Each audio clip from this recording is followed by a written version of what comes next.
Hey everybody, how's it going? It's Edwin back again for Strictly Comics. And what we are doing here is another Marvel comic book review. It is Ultimate Comics All New Spider-Man number 25. Miles Morales is going pretty strong right now. 25 issues in, and I'm honestly going to say that I think that he's probably, at this moment, my favorite Spider-Man. I like Scarlet Spider and what's going on with him a little bit, but you just kind of get more of this connection with Miles Morales. It's basically just starting all over with Spider-Man, except it's somebody different. It's no longer Peter Parker. So, yeah, it's just really cool. Before I go any further, I want to take a couple of minutes out. I want to do a little something different. I kind of want to just give my thoughts to this whole Treyvon Martin Zimmerman thing that's been going on. And there's a couple of reasons why, and I'll explain in just a minute. I do want to say that I'm really sorry about the loss of Treyvon Martin, especially to his parents. I know that this is a very terrible thing that you guys have gone through, and my thoughts and my prayers definitely go out to you guys. I'm very, very sorry for your loss. I know that usually when you go through life, you never want to bury your children. You always want your children to bury you. You never want to go through that, and I'm really, really sorry. And at the same time, I'm also sorry for Zimmerman, because I really hope that he doesn't think that this is over. You might have come to the conclusion that this might be over in your mind through the courts, but if I were you, Zimmerman, I'd definitely get on your knees and really seek God, especially for your protection and your safety, because there are going to be a lot of angry people out there. And for you to think that this is over because the court, it has been settled in the justice system, I think that you are seriously foolish. That being said, I kind of want to dedicate this review a little bit to Trayvon Martin. One of the reasons why is because looking at the cover of this issue, it kind of reminded me of Trayvon Martin.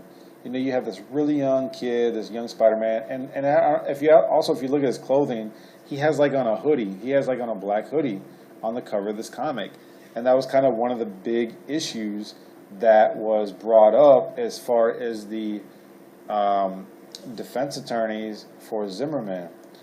I'm not going to get all into that case right now, but a couple of the points that I want to just make, and then I'm going to get into the review.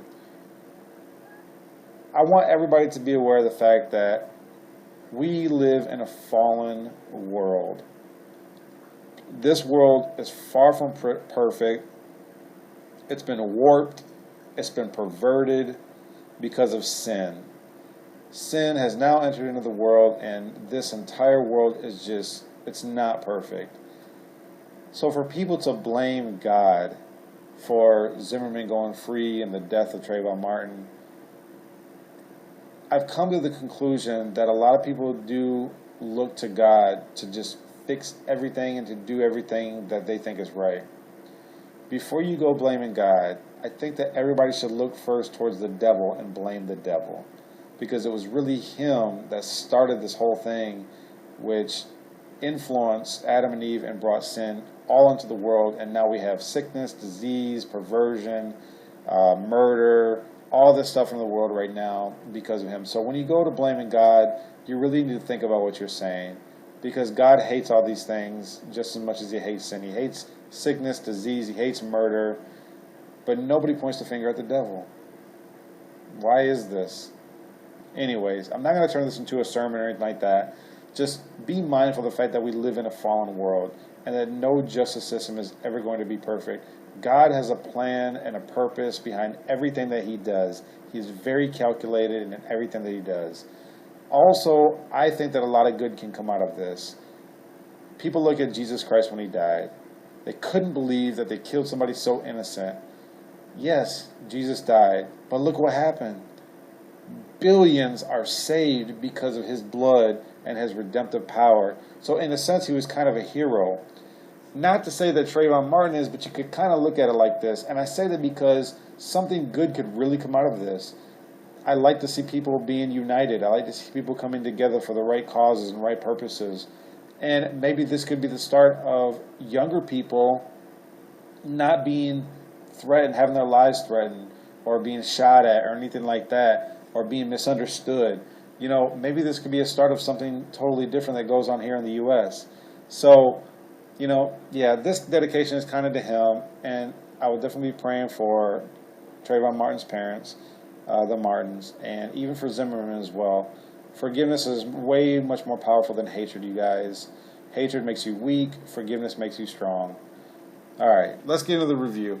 What we got here, and like I said, you guys, I'm going to be probably doing a little bit of spoilers and stuff like that, so if you're not really interested in that, go ahead and close out now. While I will say that I will try not to do any spoilers, but I think this one kind of goes without saying as far as what happens at the end of this book.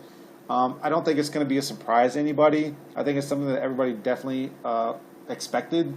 So what we got here is, you know, Brian Michael Bendis, again, at his best, you know, doing wonderful and wonderful work in Spider-Man here. Also, Dave Marquez is the artist. His artwork is very, very good. I love his facial expressions, the detail of the close-ups of the faces of a lot of the characters, especially I think it's Aunt May, I'm not really sure. Or who is this? Gwen Stacy's mom? I don't know. But I really, really enjoy the artwork. So much is being told through the artwork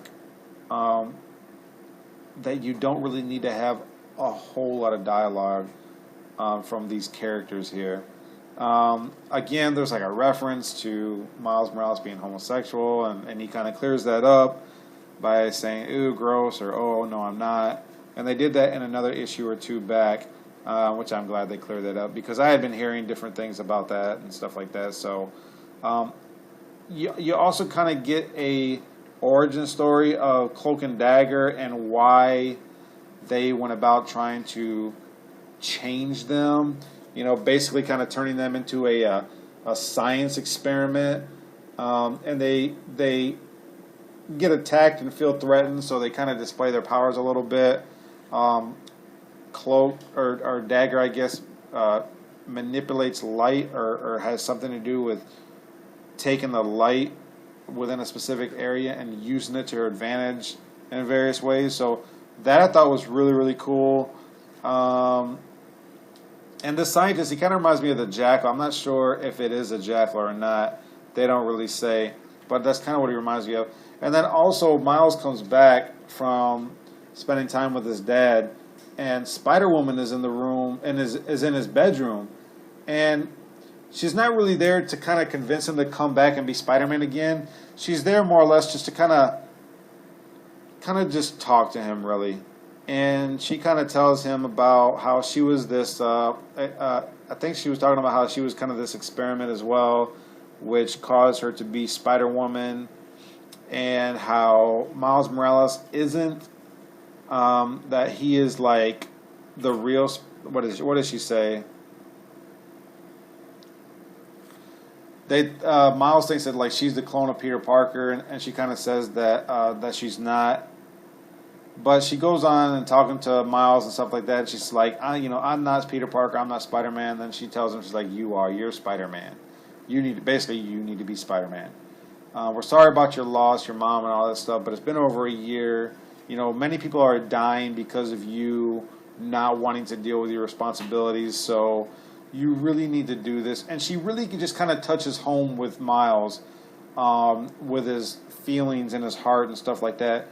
And she really just speaks to him. And Miles seems to be really receptive towards everything that Spider-Woman has to say. And she knew that in a way Spider-Man had left because Miles hadn't got rid of his costume. He still kind of hung on to it. And then in the very last page of the comic book, you see Miles Morales as Spider-Man with Spider-Woman, and they kind of let you know that he's back. And that's one of the reasons why I kind of wanted to dedicate this to Treyvon Martin, because you could even look at Treyvon Martin as kind of a hero in a sense. That what the enemy means for bad, God turns into good.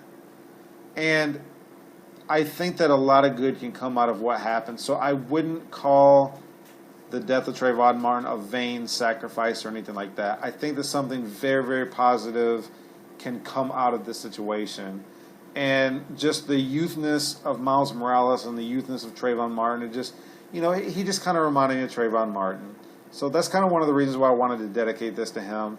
And then plus, like I said, that last panel, you got Miles Morales back again as the hero of Spider-Man. So I pray that, I always say at the end of my reviews and stuff, that people should keep God first in their life. And I really mean that. God is above everything. He is our Heavenly Father. To those who are born again by the Holy Spirit and by the redeemed blood of Christ. God is more important than anything, you guys.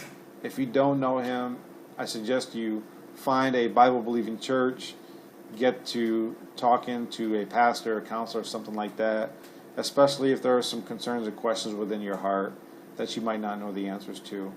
God has all the answers, and if you seek Him out, He will make Himself known unto you.